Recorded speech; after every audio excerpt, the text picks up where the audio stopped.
Welcome back to another technical deep dive here in the Debug Zone.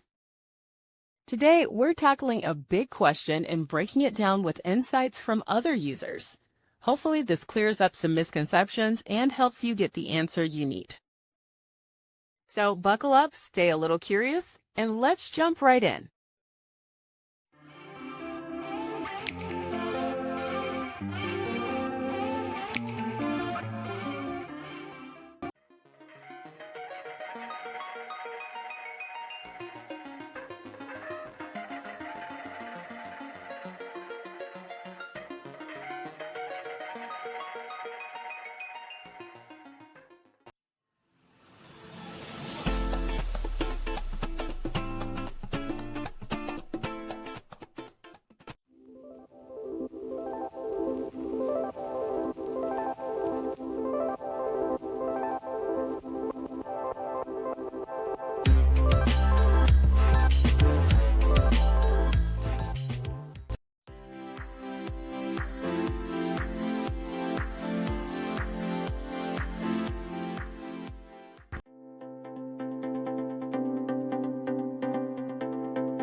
And that's a wrap.